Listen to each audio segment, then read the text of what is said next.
ድህነትን ማጥፋት የችሮታ ጉዳይ ሳይሆን የፍትህ ጉዳይ ነው ተብሎ ይታመናል። ለመሆኑ አንዳንዶች የዓለማችን ሀገራት በፈጣን የብልጽግና ጎዳና ላይ ወደፊት ሲገሰግሱ፣ ሌሎች ደግሞ የድህነትና የግጭት አዙሪት ውስጥ ተቀርቅረው የሚቀሩት ለምን ይሆን? ሀገራትን ወደ ኋላ የሚጎትታቸው የተፈጥሮ ሀብት ማጣት ወይስ የተተበተበ የኢኮኖሚ መዋቅር? ታዋቂው የኢኮኖሚክስ ሊቅ ፕሮፌሰር ፖል ኮለር ታችኛው 1 ቢሊየን ዘ ቦተም ቢሊየን በተሰኘው ዝነኛ መጽሐፋቸው ላይ እንዲህ ይላሉ። በታችኛው 1 ቢሊየን ውስጥ ለውጥ ማምጣት የምጽዋት ጉዳይ ሳይሆን ታሪካዊ መዋቅሮችን የመስበር ጉዳይ ነው። የኛስ?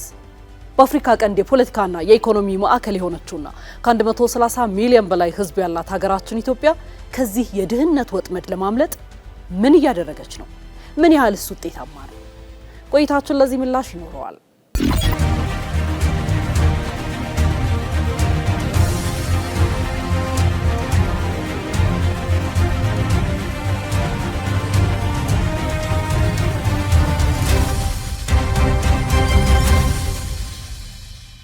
እንደ ፕሮፌሰር ኮለር ትንታኔ የዛሬው የዓለም የድህነት መዋቅር ከዚህ ቀደም ይባል እንደነበረው ቀላል አይደለም።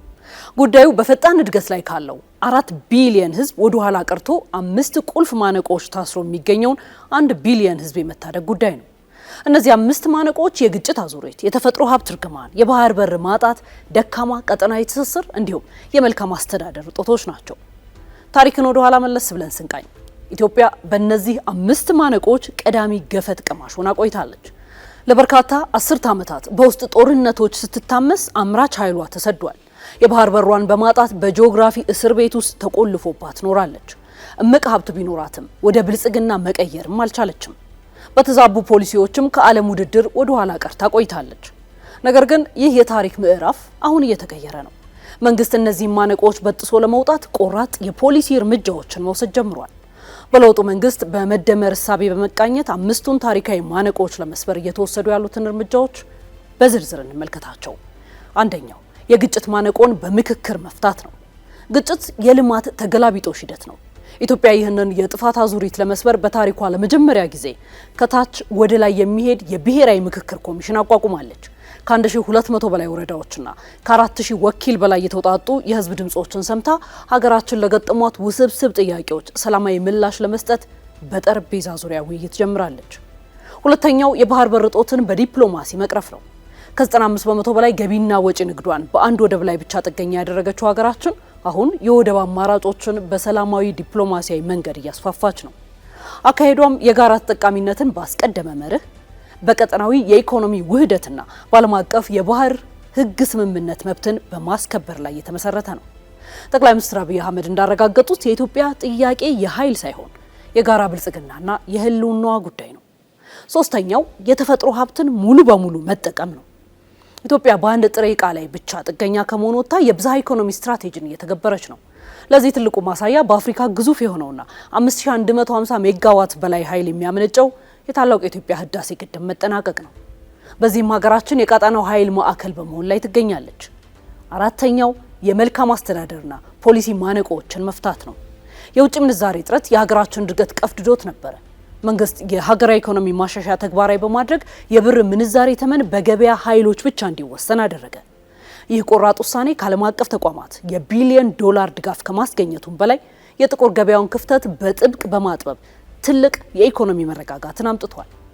አምስተኛው ደካማ የነበረውን ቀጠናዊ ትስስር ማነቃቃት ነው። ይህን ለማሳካት ከህዳሴው ግድብ ለጎረቤት ሀገራት የኤሌክትሪክ ኃይል በማቅረብና ድንበር ዘለል መንገዶችን በመገንባት ጠንካራ የመሰረተ ልማት ትስስርን ፈጥራለች። በተጨማሪም ከኬንያ ጋር የከፈተችው የአንድ ወጥ የድንበር ኬላና በነፃ ንግድ ቀጠናው ላይ ያላት ንቁ ተሳትፎ የቀጠናውን የኢኮኖሚ ፍሰት በከፍተኛ ሁኔታ አሳልጦታል።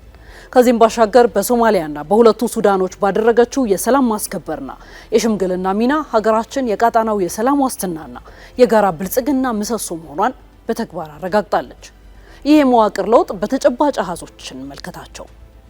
ከ2013 እስከ 2015 ባሉት ዓመታት ከ5.5 እስከ 6.1 በመቶ ብቻ የነበረው አጠቃላይ የሀገር ውስጥ ምርት ወይም ጂዲፒ ዘንድሮ በ2018 በጀት ዓመት ወደ 10.2 በመቶ በላይ በማደግ ኢትዮጵያን ከሳህራ በታች ካሉ የአፍሪካ ሀገራት በፈጣን እድገት ቀዳሚ እንደሚያደርጋት ይጠበቃል። ዓለም አቀፍ የኢንቨስትመንት ፍሰት በሚያሽቆለቁልበት በዚህ ዘመን እንኳን ሀገራችን የውጭ ቀጥታ ኢንቨስትመንቷ ከባለፈው ዓመት ጋር ሲነጻጸር የ1 ቢሊዮን ዶላር ጭማሪ አሳይቷል። ሌላው አስደናቂ ስኬት ደግሞ የዋጋ ግሽበቱ ነው። ከጥቂት ዓመታት በፊት እስከ 35 በመቶ ደርሶ የነበረው የዋጋ ግሽበት በጥብቅ የገንዘብ ፖሊሲ ታግዞ ወደ ነጠላ አሃዝ ማውረድ ቢቻልም በመካከለኛው ምስራቅ በተፈጠረው ግጭት ምክንያት 13.4 በመቶ ደርሷል። እየተመራንበት ያለው ጥብቅ ፖሊሲ የዋጋ ግሽበቱን ዳግም ወደ ነጠላ አሃዝ ለማውረድ አስተማማኝ መሆኑ ሙን ነው። በምንዛሬ ገበያው ላይ የተደረገው ማሻሻያም የውጭ ምንዛሬ እጥረቱን በእጅጉ ቀርፎታል። ይህ ፈጣን እድገት ከዲጂታል ዓለም ጋርም ተሳስሯል። ከ40 ሚሊዮን ያልበለጡ የነበሩት የሞባይል ገንዘብ ተጠቃሚዎች ዛሬ 100 ሚሊዮን በላይ ደርሰዋል። ግብይታቸውም 9.6 ትሪሊየን ብር ደርሷል። ከዚህ ባለፈም በቅርቡ ከኢትዮ ጅቡቲ የባቡር መስመር ጋር የተገናኘው የድሬዳዋ ነፃ የንግድ ቀጠና የሀገራችንን የሎጂስቲክስ ወጪ በመቀነስ ኢትዮጵያን ተመራጭ የንግድ ማዕከል እያደረጋት ነው።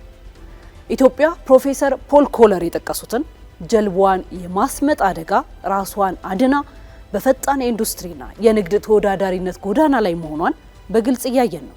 ሀገራዊ ምክክሩ የዘመናት የፖለቲካ ቅራኔዎችን በጠረጴዛ ዙሪያ የመፍታት እድልን አምጥቷል። ሰላማዊ የወደብ ዲፕሎማሲያችንና የህዳሴ ግድብ የኢትዮጵያን የተፈጥሮ ሀብት ጌታ አድርገዋታል። ቆራጥ የማክሮ ኢኮኖሚ ፖሊሲዎቻችንም ሀገራችንን የዓለም ኢንቨስትመንት ማዕከል እያደረጓት ነው። እነዚህ ሪፎርሞች በልህ በቁርጠኝነትና በአንድነት ማስቀጠል ከቻለን ኢትዮጵያ ከታችኛው 1 ቢሊዮን የድህነት ወጥመድ ውስጥ በቆራጥነት ወጥታ የምስራቅ አፍሪካ የብልጽግና ተምሳሌት የመሆኗ ራዕይ ፈጽሞ ሩቅ አይሆንም።